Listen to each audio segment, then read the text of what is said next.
So what exactly is Climate Crisis 101? Climate Crisis 101 is a number of things. First, it's an actual university course offered at the University of California, Santa Barbara, UCSB, where it is designated as English 23. Climate Crisis 101 not only explains the nuts and bolts of various aspects of the climate crisis, but also focuses on what we can do about it, both as individuals and through collective and political action. However, Climate Crisis 101 is also 1. A book, 2. A YouTube channel, 3. An audio podcast series, and 4. A website, in addition to being a university course. Let me be clear here, as it is at root all 5 of these things. For example, the YouTube channel does not simply support the book, nor does the course emerge out of the book. Rather, Climate Crisis 101 was, from the very start, imagined as a grand experiment, a way to encounter the exact same material in a variety of ways. In this chapter, I'm going to talk about, why Climate Crisis 101 takes these many forms. Given that the climate crisis is an extraordinarily urgent and important issue, obviously, the reason for offering all these forms was not just to drag the traditional lecture into the 21st century, something that, as far as I'm concerned, desperately needs to be done, but also to make this material as accessible as possible to as many people as possible. The central issue here is accessibility. In this, the third decade of the 21st, people are learning all sorts of things by accessing material in different ways. Some prefer to do so through traditional means, such as by reading a book or taking a course. Some by watching instructive YouTube videos, and some by listening to audio podcasts. Each of these ways, in turn, has its own options. For example, some people like to read whole books in order to get a unified overview of a topic, while others like to just read shorter pieces. Since I'm an educator, and I hope to inform as many people as possible about what the climate crisis is and what we can do about it, it just makes sense to offer this material in a variety of forms that work for various types of learners. As to why people prefer different ways of learning, it's important to note that human beings are variously abled, although sometimes only very subtly so. Some people learn best by reading, some by watching, some by listening, and some by a combination of these, such as reading the closed captioning of what is being said while they're watching a video. For these folks, by the way, it might be best to forgo the video altogether and just read a book while simultaneously listening to it being narrated, and that's generally called immersion reading. Conversely, for some people, just watching a video may be best, as attempting to read captions of what they are simultaneously hearing may be annoying or downright confusing. None of these is obviously the right way to learn. However, one or more may be right for you. For certain people, some of these options may not be options at all.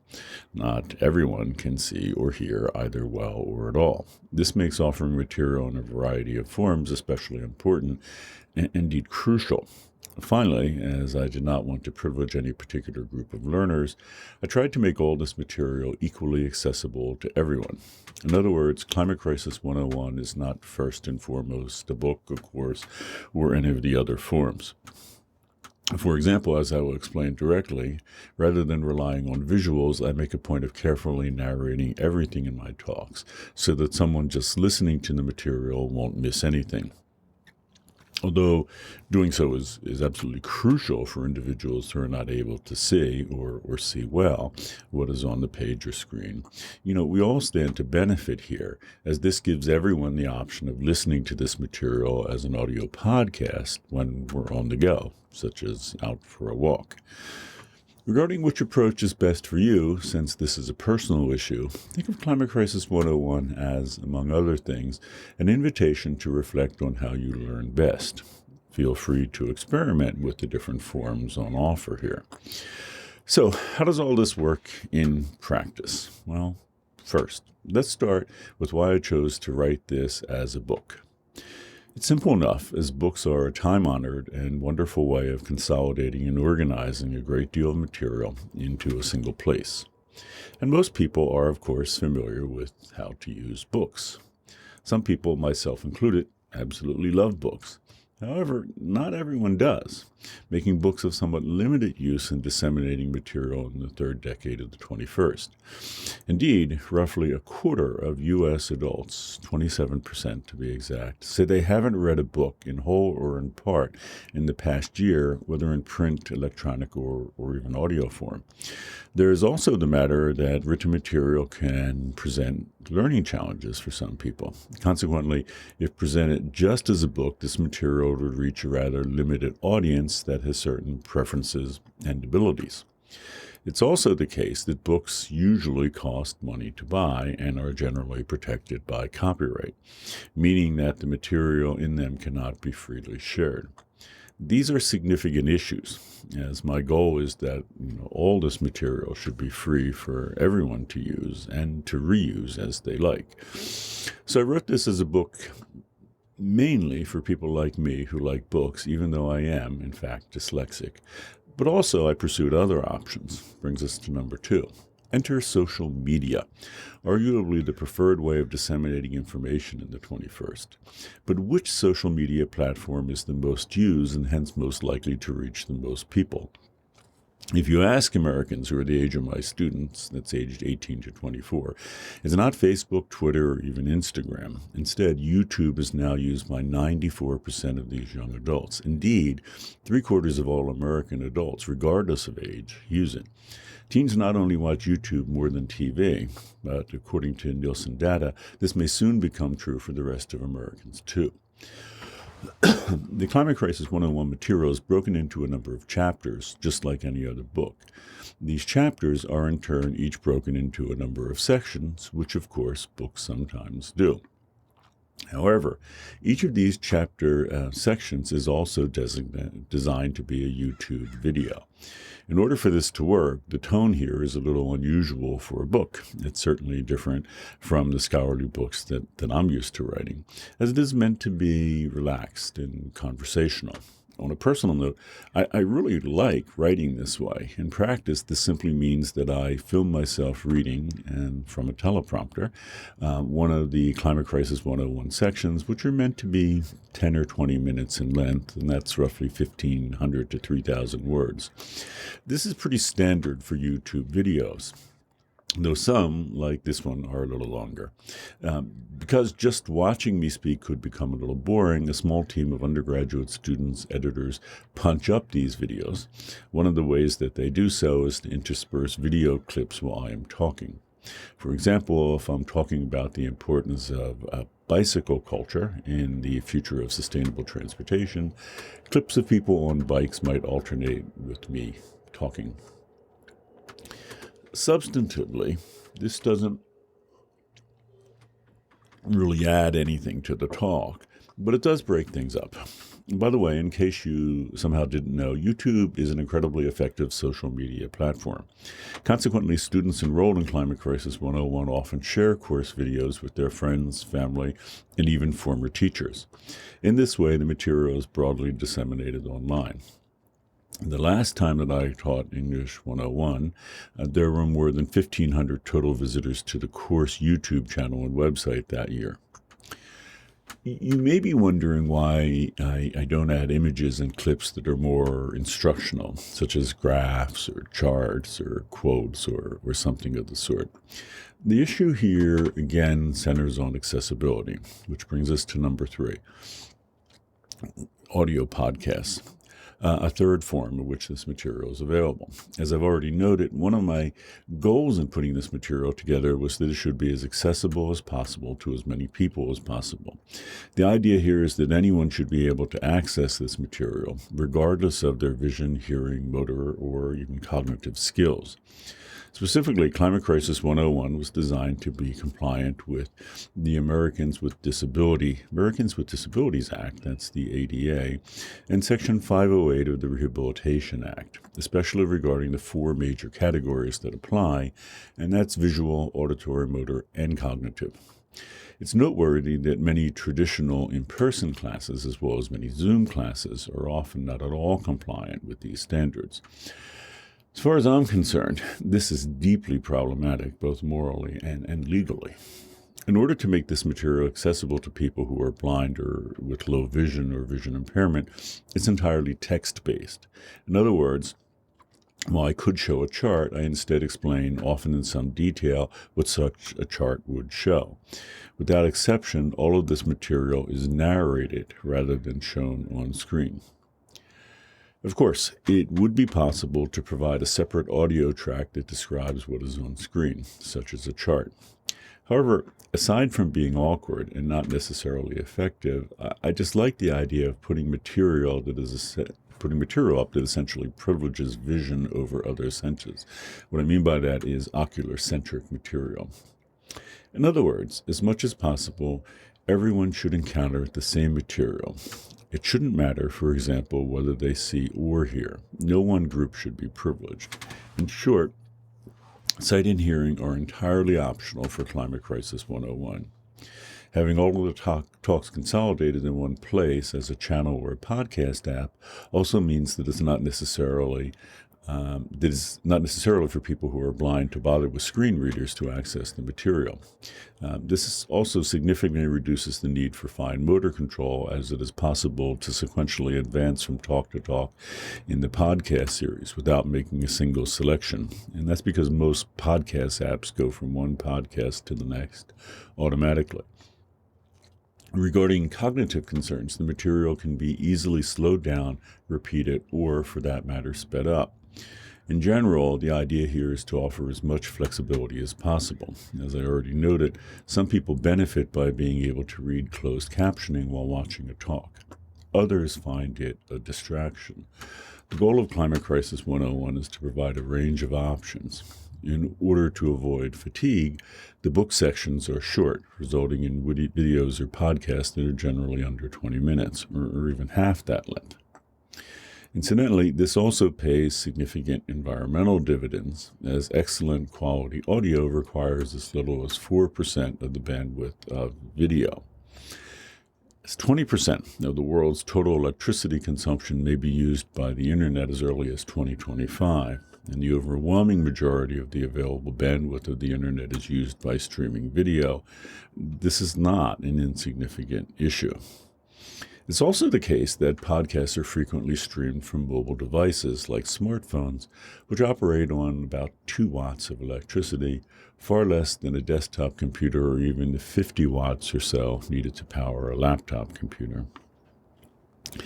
Incidentally, I do realize that some material benefits from visuals. Imagine walking through a formula either on a board or projected on a screen. However, if this was not narrated as well, I'm not exactly sure how a blind person would be able to follow what is going on in class. Consequently, I try to communicate first and foremost through words, both written and spoken words. Now, the fact that I am an English professor probably comes into play here, as words, of course, are my stock in trade.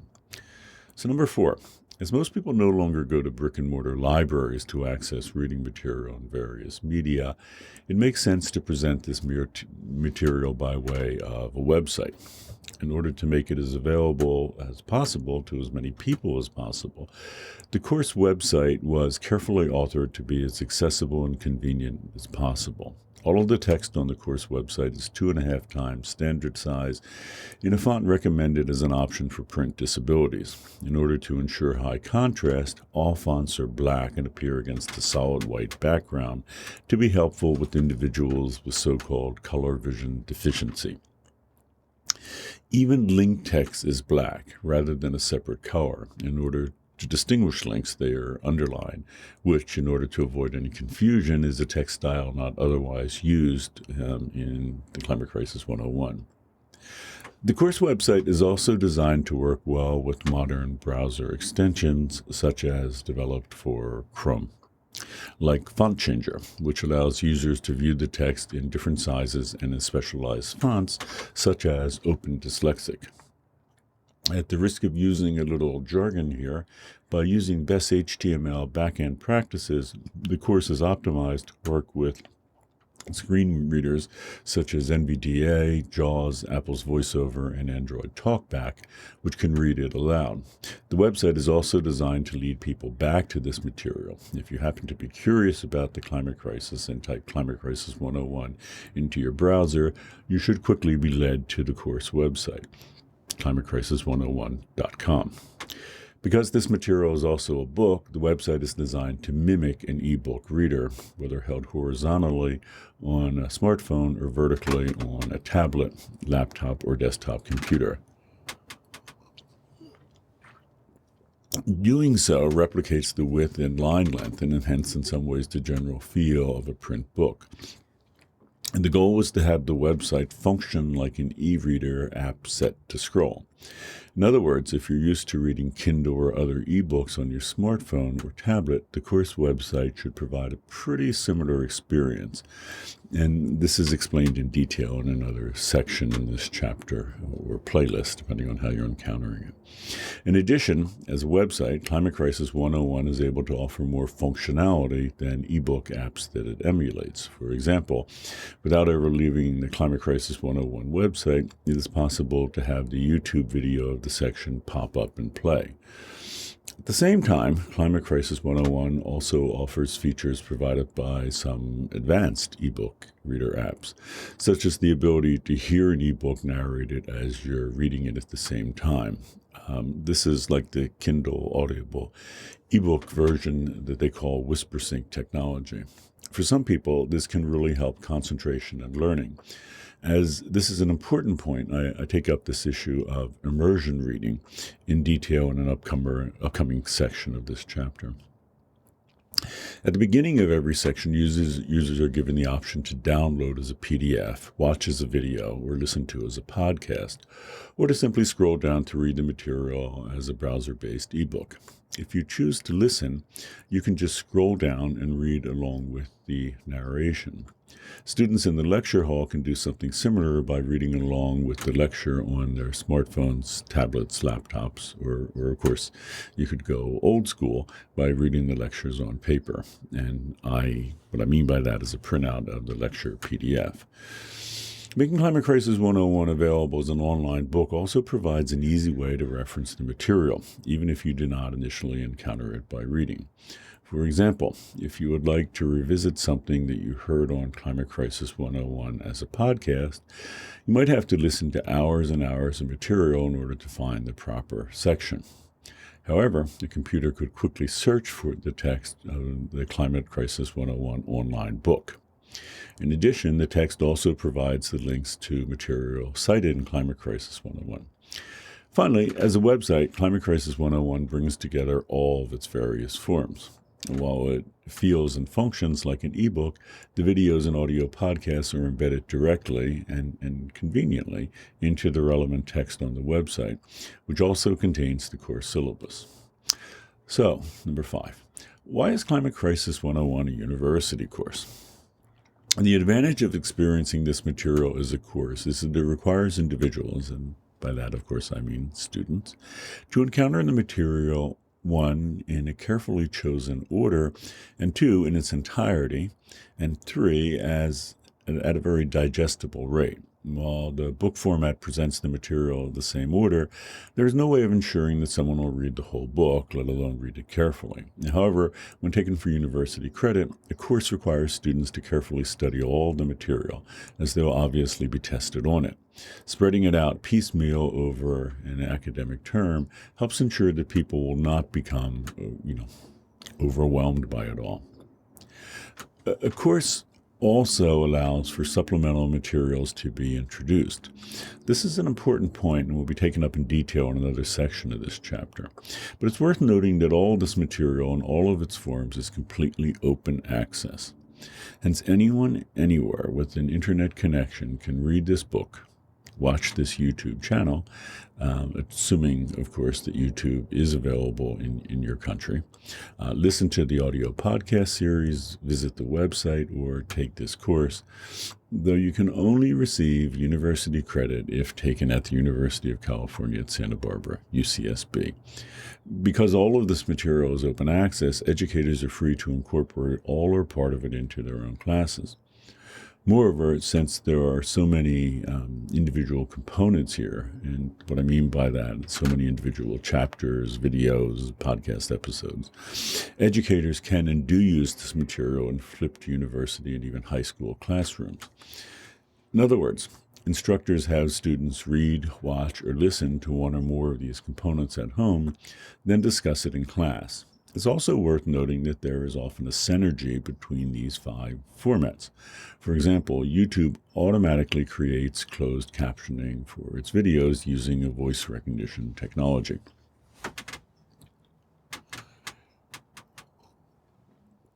However, as you have noticed, this often leaves much to be desired in terms of accuracy. In this case, however, these talks are being given directly from a script, i.e. the section of the book chapter that I am reading by way of a teleprompter. Hence, the script replaces YouTube's automatic closed captioning, ensuring that the closed captioning is completely accurate, including proper punctuation and capitalization. Having accurate closed captioning means that when users employ YouTube's translation feature to read it in a language other than English, the result will likely also be more accurate. Since 14% of UCSB's student body are international students, this is, as far as I am concerned, really especially important. I realize that this may raise some eyebrows, as I am giving students the option to encounter course material in a range of languages, even though this is, in fact, an English course. However, as far as I'm concerned, students that have been accepted into UCSB, which means that their high school GPA was on average a 4.25 this year, who are non-native speakers, not only deserve praise and respect, but should be given, support whenever possible. Moreover, being able to listen to a lecture in English while reading it in a familiar language strikes me as a potentially useful way of improving one's English, which is, after all, one of the things that English courses should do. And moreover, this potentially makes Climate Crisis 101 available across the planet in more than 100 languages, which is no small thing. An accurate script also means that I am able to make PDFs of the actual talks given rather than just bullet points and make them available on the course website. This can be an advantage for students watching the talks as it allows them to take careful notes without going to the trouble of writing down what is being said. In order to help with this, the PDFs have been formatted with a good deal of white space on the page so that notes can be added. Either to a hard copy or through PDF note-taking software. Consequently, the PDFs present Climate Crisis 101 in yet another form. For some people, it might be preferable to download and read Climate Crisis 101 by way of these PDFs rather than directly reading it online, an ebook.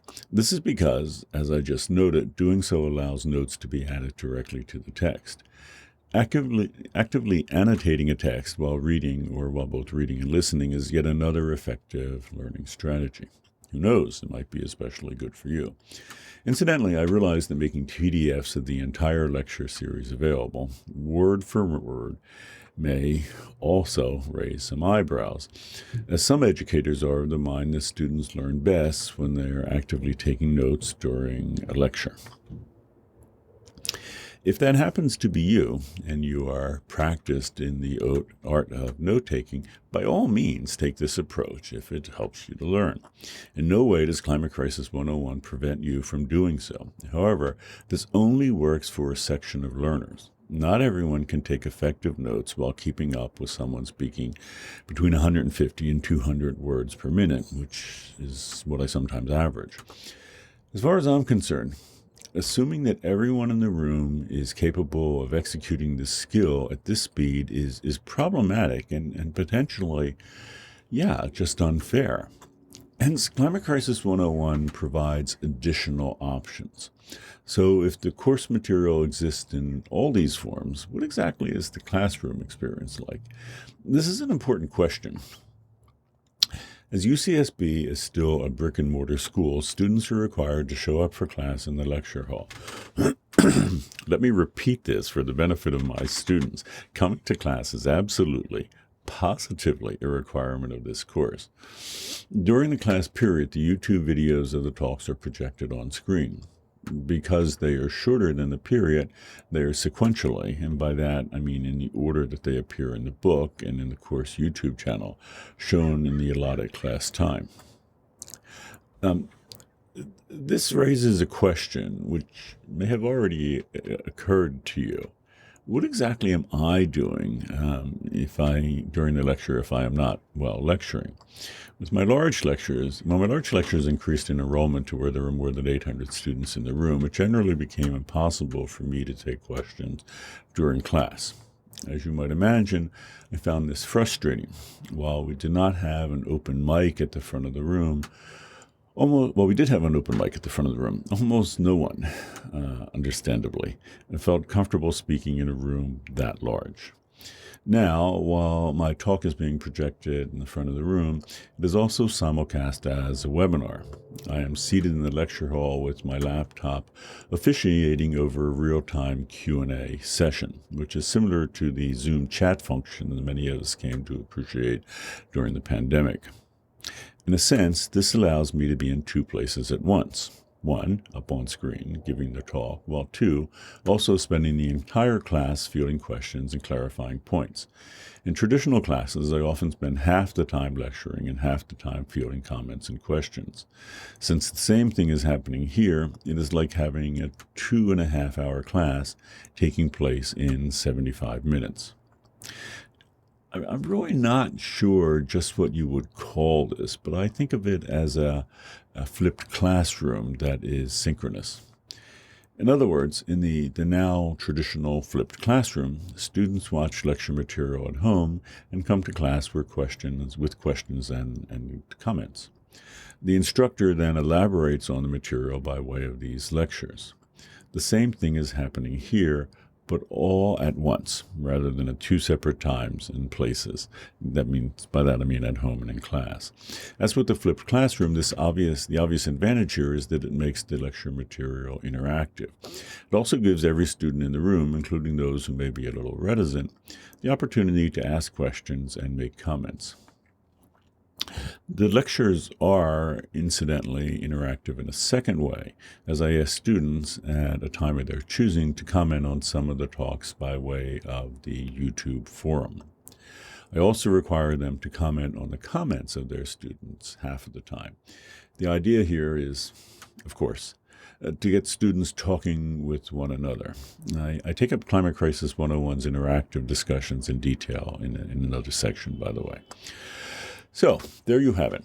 Climate Crisis is 1, a book, 2, a YouTube channel, 3, an audio podcast series, 4, a website, and 5, a university course, all in one. And there is a synergy between these five formats. Why did I take this unusual and time-consuming, multifaceted approach? To sum up this section, people learn in all sorts of ways. Some do well with the written word, others like to watch, some to listen, and so forth. Some like a combination of those. Moreover, unlike a traditional lecture where students only have access to lecture material 2 or 3 hours a week during class, with this approach, the approaches outlined here, they can revisit this material by going back to read, watch, listen at any time. I should also confess that because I think of myself principally as a scholar activist, I additionally wanted to speak to as many people as possible about the climate crisis and what we can do about it. The fact is that as a university professor, I believe that I have a moral obligation to do so. Hence, I offered the material in a variety of forms to appeal to a variety of different individuals. In the following section, I take up an entirely different kind of accessibility, digital.